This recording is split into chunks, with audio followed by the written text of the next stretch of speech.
기도하겠습니다. 사랑과 은혜가 풍성하신 주 여호와 하나님 아버지, 하나님의 이름 앞에 기쁨과 소망을 고백하며 이 아침을 주님 앞에서 시작하게 하시니 감사합니다. 때로는 저희 눈앞에 저희가 찬송한 것처럼 아무런 증거도 보이지 아니하고 오히려 저희가 원하는 바대로 되지 아니하며 더 험한 길로 걸어가야 할 때가 있습니다마는 그때에도 하나님께서 저희를 지켜주시고 인도하신다는 믿음을 갖게 해주신 것을 감사드립니다. 저희에게 믿음을 주셔서 저희가 보는 것이 전부라고 생각하지 않을 수 있도록 보이지 아니하는 하나님의 놀라우신 은혜와 사랑을 마음 깊이 간직하며 또 지나간 시간들을 감사함으로 추억하며 또 앞으로의 되어질 모든 일들을 하나님의 주권 가운데에서 소망할 수 있게 하심을 참 감사드립니다. 아버지 하나님, 저희에게 믿음을 더하여 주시옵소서. 믿음 위에 믿음을 풍성히 베풀어 주시기를 간절히 기도하옵나이다. 저희가 믿음이 아니고서는 단 하루도 한순간도 살아갈 수 없고 견딜 수가 없는 존재임을 주님 아십니다. 저희로 알게 하여 주시옵시고 늘 이와 같은 믿음의 고백 위에 굳건히 설 수 있도록 도와주시기를 간절히 기도드립니다. 사랑의 하나님 아버지, 저희가 살아가는 동안에 저희가 맞닥뜨리지 않기를 원하는 일들이 때로는 저희 앞을 가로막을 때가 있습니다. 저희는 잘못한 것이 없다고 생각을 함에도 저희 앞에 큰 시련이 닥칠 때도 있고 또 때로는 저희의 어리석음이나 헛된 욕심 때문에 저희가 미혹될 때도 있습니다. 하오나 하나님 그 과정 가운데에서도 여전히 저희들을 돌보시고 인도하시는 사랑의 하나님이심을 저희들이 늘 기억하여 저희들이 주 앞에서 오직 모든 것을 내어놓고 간절히 기도하는 가운데에 주께서 도우시고 베푸시는 은혜를 저희가 받아 누릴 수 있게 하여 주시기를 간절히 기도드립니다. 교회의 머리이신 주님, 저희 교회도 그러한 복을 누리게 하시고 또한 저희 각 가정도 그와 같은 기쁨을 누리게 하여 주시옵소서.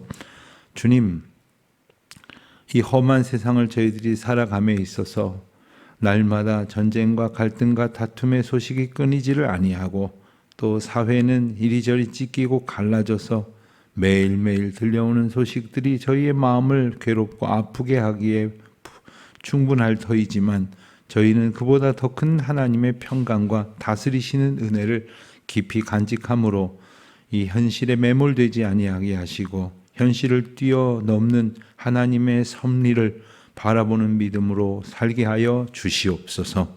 하나님, 특별히 5월 가정의 달을 맞으면서 각 가정에게 허락하신 하나님의 크신 사랑을 다시금 소망해 봅니다.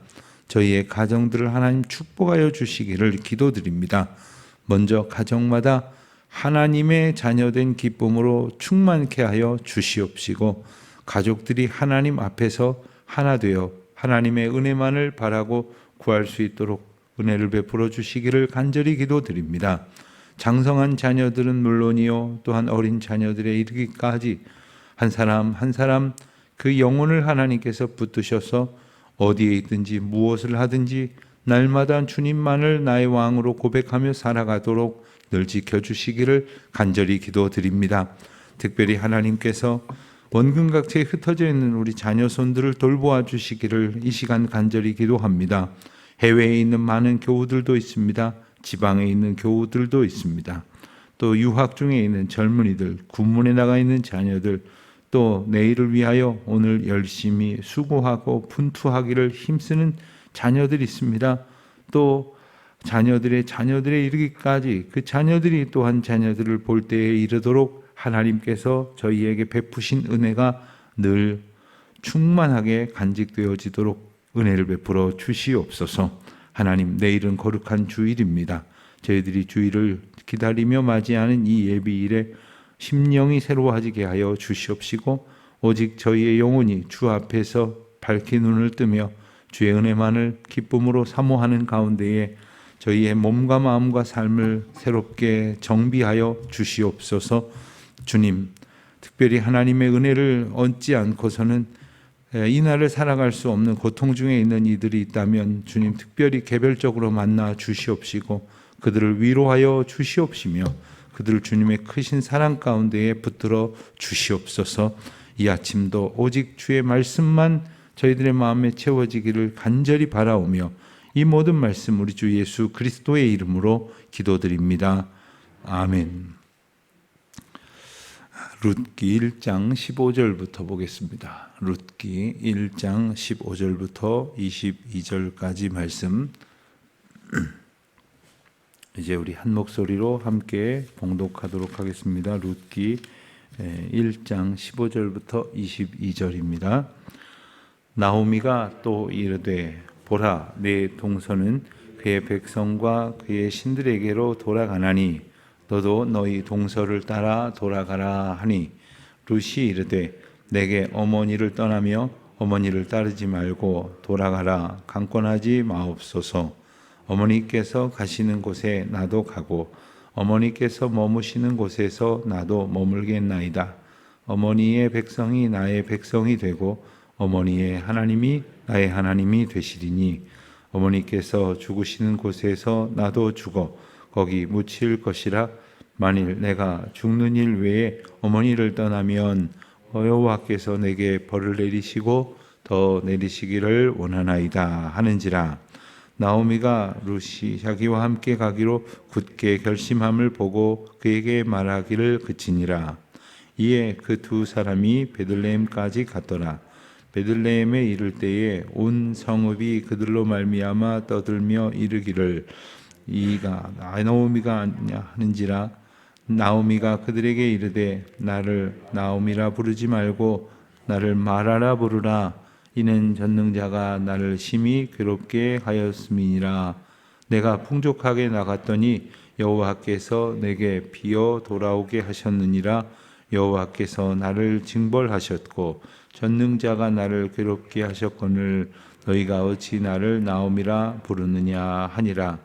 나오미가 모압 지방에서 그의 며느리 모압 여인 룻과 함께 돌아왔는데 그들이 보리 주수 시작할 때에 베들레헴에 이르렀더라. 아멘. 우리는 어제 이 룻기의 첫 부분을 보면서 룻기의 배경과 룻기를 통하여 하나님이 주시는 구원의 메시지가 이루어져 가는 그 과정을 간략하게 살펴보았습니다. 우리가 어제 읽은 대로 때는 사사시대였고 또 베들레헴에 살고 있었던 엘리멜렉과 나오미 부부가 그들에게 있었던 두 아들 말론과 기련과 말론 이 두 아들을 데리고 모압 지방으로 이주하였다는 이야기로부터 룻기는 시작이 됩니다.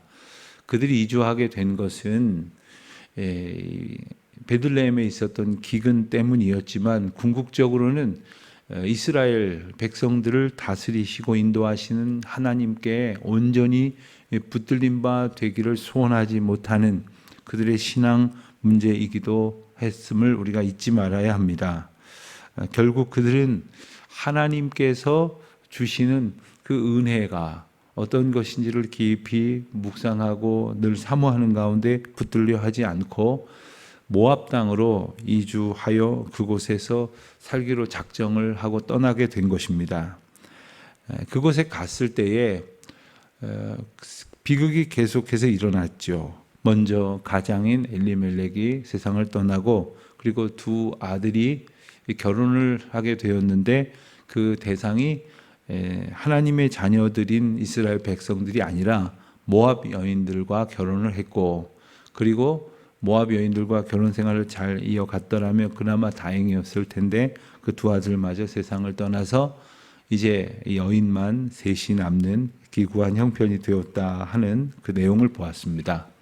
그때에 고국에서 들려온 소식이 하나님께서 다시 이제 베들레헴에 이제 결실을 주셔서 그곳에는 먹을 것이 있다 하는 소문을 듣고 그리고 추수 때가 이제 될 때마다 다시금 이제 풍성한 뭐 아주 큰 그 기대를 가질 수는 없었지만 자신의 형편 가운데에서 다시 하나님께로 돌아가기를 바라는 그런 마음을 이제 나오미가 갖게 되었고, 그래서 다시 베들레헴으로 돌아가려고 했을 때 그 두 며느리가 따라가는 것이 미안했던 것이죠. 그래서 두 며느리에게 친정으로 돌아가라고 그렇게 권했습니다. 그러자 그 두 며느리 중에 하나였던 오르바는 어머니에게 입을 맞추고 작별을 고하고 이제 떠났지만 룻은 어머니를 붙잡고 쫓았다 했던 이야기까지를 우리가 어제 보았습니다. 그러자 나오미가 15절에서 다시 말합니다. 내 동서 오르바를 말하는 거죠. 내 동서는 그의 백성, 그러니까 그가 모압 여인이기 때문에 모압의 백성들과 그의 신들, 모압이 섬기고 있었던 신들을 따라서 돌아갔으니 너도 돌아가라, 이렇게 다시 한번 권합니다. 그때에 룻이 16절로부터 17절까지 이어지는 룻의 고백을 이렇게 하고 있습니다. 나로 어머니를 떠나지 말고 어머니를 떠나서 돌아가라 하지 마옵소서. 어머니 가시는 곳에 내가 가겠습니다 하면서 16절 하반절에 어머니의 백성이 나의 백성이 되고 어머니의 하나님이 나의 하나님이 되시리니. 여러분, 이것은 단순히 그 어머니를 따르는 며느리로서의 효심을 얘기하는 것이 아닙니다. 우리는 종종 이 본문에서 룻이 가지고 있었던 시어머니를 향한 사랑, 그래서 시어머니를 어떻게든 끝끝내 따르겠다고 하는 그러한 효심에 주목하게 되기도 합니다마는, 그리고 내심 우리 자녀들이 혹은 며느리가 그런 며느리가 되면 참 좋겠다 하는 생각도 있을지 모르지만, 실상 이것은 며느리와 시어머니 간의 그 고부간의 관계를 얘기하는 것이 아니라 어머니의 백성, 즉 이스라엘 백성, 또 어머니의 하나님, 즉 이스라엘의 하나님에 관한 신앙 고백이 되어짐을 우리가 잊지 말아야 합니다. 룻이 이렇게 신앙 고백을 할 수 있었던 것은 비록 저들이 하나님의 자녀로서 어찌 보면 큰 복을 받고 또 많은 것을 얻게 되었다고 말할 수는 없겠지만, 그들의 삶을 이끄시는 것이 분명히 하나님이시라고 하는 사실을 이 며느리가 알게 되었다는 것입니다.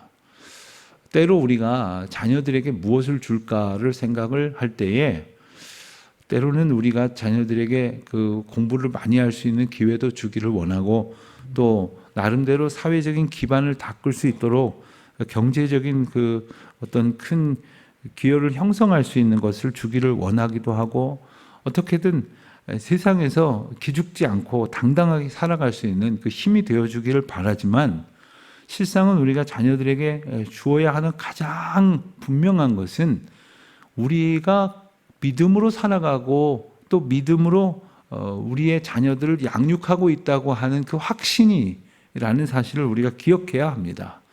우리 자녀들도 살면서 겪게 될 겁니다. 자녀들도 분명히 어려운 일을 만날 겁니다. 자녀들도 큰 시련 앞에서 정말로 괴로워할 겁니다. 그때마다 떠올릴 겁니다. 그때 나의 아버지는 어떻게 이 시절을 견디셨을까? 그때 나의 어머니는 지금의 나보다 훨씬 어려우셨을 텐데 어떻게 지나셨을까를 생각을 해보게 될 겁니다. 그런데 그 기억 속에 있는 나의 아버지, 나의 어머니는 지금보다도 말로 다 할 수 없는 어려움이 있었지만 견디어내셨다고 하는 사실, 그리고 이겨내셨다고 하는 사실을 기억할 때에 자녀들도 견디어내고 이겨낼 수 있지 않겠습니까? 저도 목회를 하면서 돌아가신 제 부친께서 목회하셨을 때 이런 때라면 어떻게 하셨을까, 이런 생각을 참 많이 해왔던 것 같아요.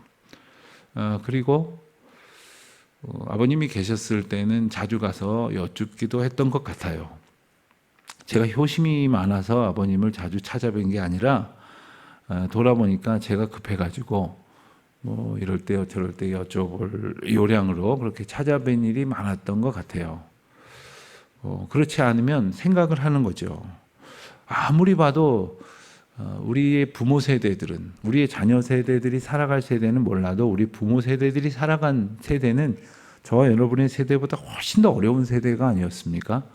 그때 견딜 수 있었던 것이 무엇이었을까를 봤을 때 우리 자녀들도 분명히 견딜 수 있을 것이고, 분명히 남편을 잃고 두 아들을 잃고 살아가는 그 시어머니의 모습이 참으로 인간적으로는 기구하다 생각할지 모르지만, 그래도 나의 시어머니가 붙들고 지탱하고 있는 어떤 그 삶의 기반이 무엇일까를 생각했을 때, 이 룻은 그 시어머니의 하나님, 또 시어머니의 신앙을 보지 않을 수 없었던 것이고, 이제 그것을 나의 신앙으로 삼기로 마음을 먹었던 겁니다. 그리고 그 결심을 이제 밝히고 있었던 것이죠. 어떻게까지 이 굳은 결심을 밝히냐 하면, 내가 죽는 일 외에 어머니를 떠나면 하나님께서 내게 벌을 내리시고 또 더 내리시기를 원합니다. 우리 식으로 말하면 내가 죽음 위에 어머니를 떠나면 아주 내가 천벌을 받을 것입니다. 뭐 이런 이야기를 하고 있는 것이죠.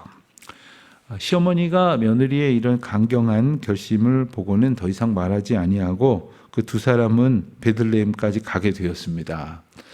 대략 10년 이상의 세월이 지났습니다. 그렇지만 요즘처럼 복잡한 세대가 아닐 테니 그 10년 상간에 있었던 그 마을의 변화, 그 공동체의 변화가 뭐가 많았겠습니까? 그러나 10년 전에 이 엘리멜렉과 나오미의 가문이 모압으로 이주해 갔다는 것이 그 커뮤니티 안에서, 그 공동체 안에서 적지 않은 일이었을 것이기에 그들이 돌아왔다는 것도 많은 사람들에게 화제가 되었을 것입니다.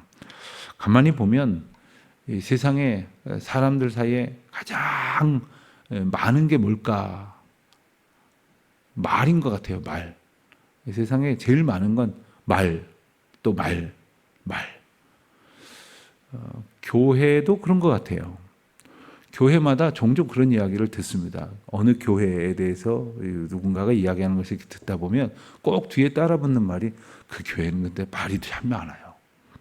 그런데 어느 교회는 말이 참 없어요. 이런 교회는 제가 못 들어본 것 같아요. 말이 많아요. 말이 많다는 말은 뭘까요? 사람들이 하고 싶은 대로 말을 한다는 말이겠죠. 사람들이 무슨 말을 하고 싶었을까요? 저 사람 누구야? 저 사람 나오미 아니야? 나오미? 10년 전에 남편하고 아들 둘 데리고 모압으로 이민 갔던 나오미? 근데 돌아왔대. 왜? 몰라. 그런데 남편은, 아들들은 다 죽었대. 저 행색을 봐. 저 옆에 있는 젊은 여자는 누구야? 며느리래. 며느리면 모압 여인 아니야? 이러면서 저러면서 많은 말들이 있었을 것입니다. 모르긴 몰라도 온 마을 사람들이 환영하고 축복하고 함께 기뻐하기보다는 뒤에서 이러쿵저러쿵 말이 많았을 것 같습니다. 20절에 보니까 나오미가 그들에게 뭐라고 말을 합니까? 나를 나오미라고 부르지 말고 마라라고 부르십시오. 나오미라는 말은 기쁘다 혹은 즐겁다, 아주 사랑스럽다, 이런 뜻을 가진 말입니다. 나를 그런 존재로 부르지 마십시오. 내 형편이 그렇지를 못합니다. 오히려 쓰다라는 뜻을 가진 그런 마라라는 이름으로 나를 부르십시오. 나는 인생이 아주 쓴 맛을 보았고 괴로움에 있습니다. 이렇게 말을 합니다. 그러면서 21절에 덧붙이기를, 이 모든 일은 여호와께서 내게 행하신 일입니다 라고 말을 합니다. 이 말을 여러분 어떻게 보고 계십니까? 어떻게 이 말이 들리십니까? 나의 이 쓰디쓴 형편이 여호와께서 징벌하셨기 때문입니다. 여호와께서 괴롭게 하셨기 때문입니다. 이 말이 자칫 오해를 하게 되면 참 신세한탄하고 있구나, 참 비관하고 있구나 생각이 들지 모르지만, 그러한 느낌을 지울 수는 없지만 그럼에도 불구하고 우리가 꼭 발견해야 될 것은 뭐냐면, 자신의 형편이 하나님의 주권 가운데 있다는 것을 탄식 속에서도 잊지 않고 고백하고 있다는 사실입니다. 시편을 읽다 보면 참 많은 그 탄식의 노래가 나오는 것을 보게 됩니다. 탄식도 탄원도 이것도 하나의 신앙 고백입니다.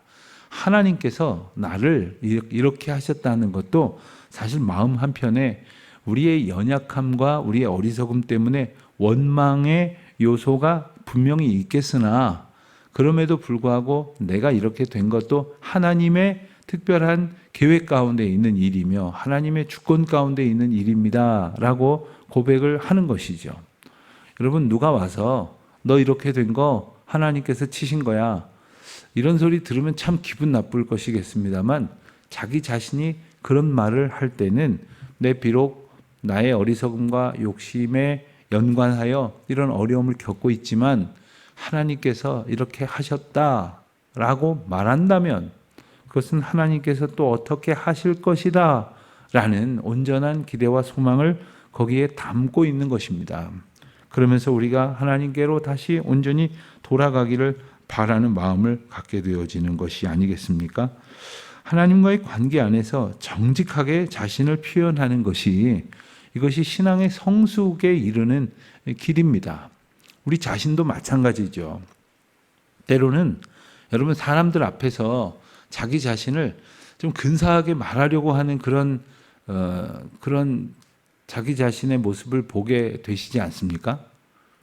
여러분들은 안 그러십니까? 저는 남들한테 말을 하다 보면 나도 모르게 그냥 담백하게 이렇게 저렇게 됐다고 얘기하면 되지, 뭐 구구절절하게 변명스럽게 말을 하고 있고 또 근사하게 보이려고 하는 그 의도가 느껴지는 그런 말을 하고 있는 자신을 볼 때가 있는데, 그 왜 그런 겁니까?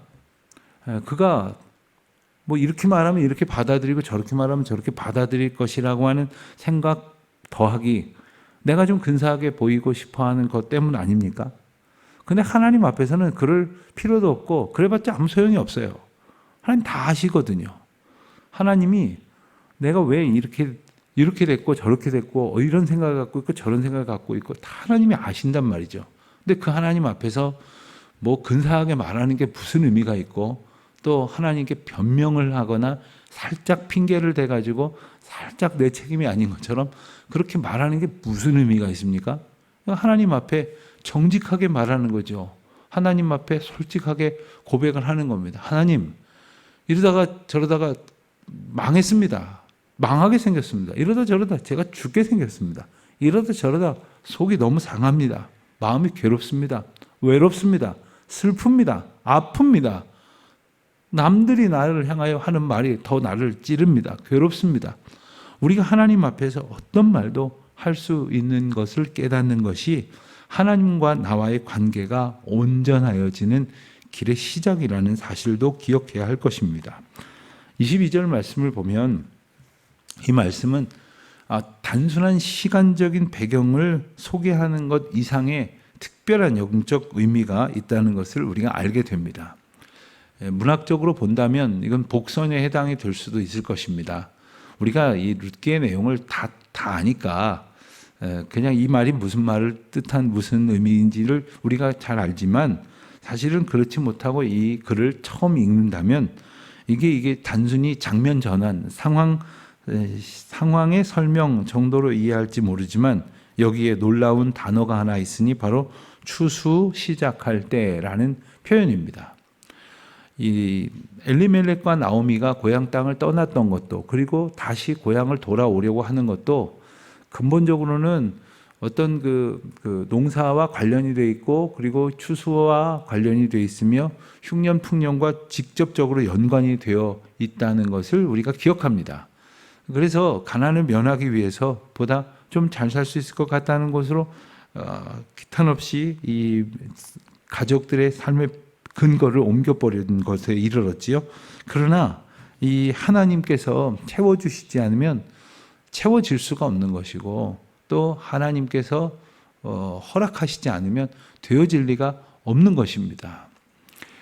큰 야외 수영장을 짓고는 거기에 이제 물을 이렇게 받는 이야기를 들으니까, 거기에 수돗물을 틀어가지고 받으려면 아마 며칠을 걸려도 모르겠지만 비가 오면 어떻게 된답니까? 비가 오면 뭐 물은 좀 수돗물보다 덜 깨끗할지 모르겠지만 비가 오면 그냥 금방 이 수돗물이 이제 채워지고 그리고 금방 그것을 가득 채울 수 있는 거죠.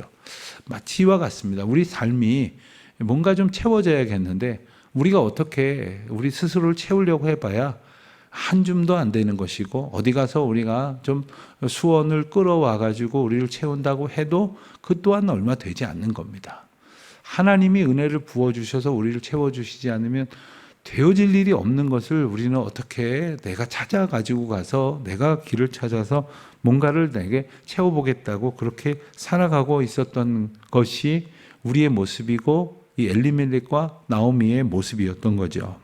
그러나 하나님께서는 하나님의 방법을 사용하셔서 그들을 깨우치시고 그들을 결국 돌이키시고 그리고 그들이 돌이켜 그 길로 들어설 때에 추수 시작할 때라고 하는 그 절묘한 때에 먹을 것이 가득하다고 하는 이름의 뜻을 가진 베들레헴으로 그들을 옮겨오셨다고 하는 사실을 우리가 기가 막힌 하나님의 섭리 가운데서 보게 되어지는 것입니다.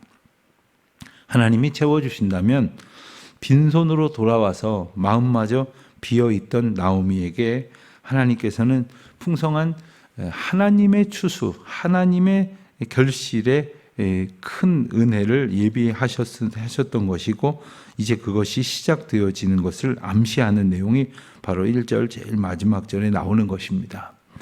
여러분 다 아시겠지만 성경이 처음에는 장절이 구분되지 않았습니다.